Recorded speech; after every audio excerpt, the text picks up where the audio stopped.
Vous suivez Lux Télévision, madame, messieurs, vous faites bien. Bienvenue dans cette édition.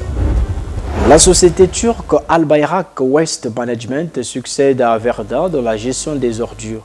Le contrat de délégation de services publics entre cette société et les mairies de Brazzaville et de Pointe-Noire a été paraphrasé sous le patronage de Juste Désiré Moundélé, ministre de l'assainissement urbain, du développement local et de l'entretien routier. Ulrich Alzobi. C'est une société turque de droit congolais qui vient de prendre la tâche de l'assainissement au Congo. Al Bayrak Waste Management a signé ce 23 avril un contrat de délégation de services publics avec les mairies de Brazzaville et de Pointe-Noire, représentées au plus haut niveau. Au nom du gouvernement congolais, Juste Désiré Moundélé a contresigné ce contrat. Le ministre a relevé le caractère inclusif du protocole d'entente qui est l'aboutissement de plusieurs mois de négociations entre les mairies et la société turque.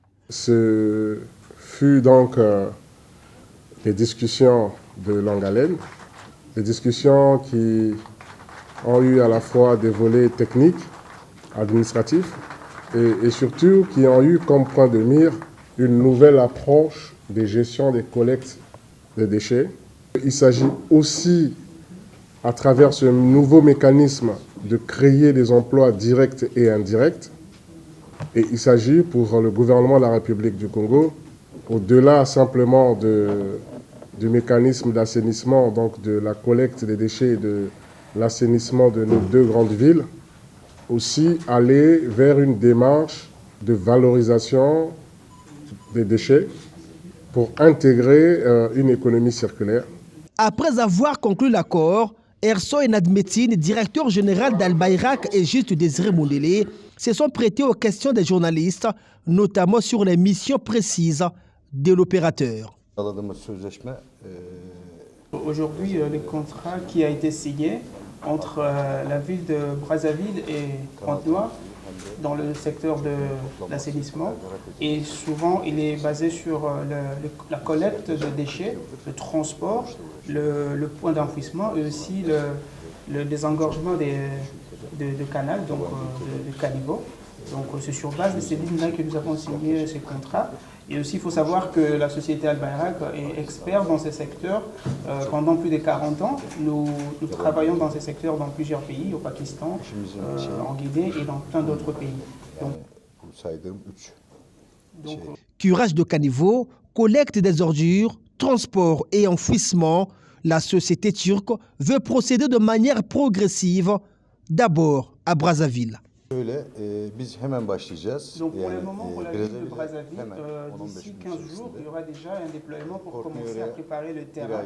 Parce qu'il y a déjà eu beaucoup de travail sur terrain pour la ville de Brazzaville. Mais pour Pointe-Noire, il faudrait attendre peut-être un mois, parce qu'il faudra aller sur place pour une étude de terrain, savoir un peu comment la situation se présente sur place, tout en sachant que l'opération va atteindre son pic au moment où nous serons livrés avec les engins et les camions qui doivent arriver effectivement. Mais dans l'entretemps, nous allons commencer les travaux avec les moyens de bord, avec les engins qui existent déjà sur place. C'est un contrat d'une durée de 5 ans signé entre les parties. En ce qui concerne l'aspect financier, Juste Désiré Moundélé explique les contours irrelatifs. Le premier contrat était un contrat forfaitaire. C'était sur un forfait.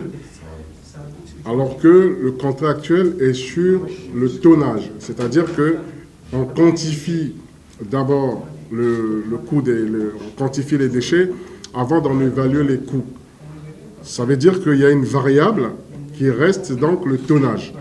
Il est bien précisé dans le contrat, il est précisé, constaté dans la pratique, qu'en réalité, ceux qui vont travailler, du top management jusqu'à ceux qui seront sur le terrain, en réalité, c'est les Congolais. Et en emploi direct, on sera à près de 1000 ou 1500 emplois directs entre Brazzaville et Pointe-Noire, sans compter les emplois indirects. Outre l'ambassadeur de Turquie au Congo qui l'a accompagné, la délégation de la société Al Bayrak Waste Management était représentée par Al Bayrak Farouk, membre du conseil d'administration, Erso et Mustafa, directeur des ressources humaines, et Sinar Serdar, directeur administratif et financier.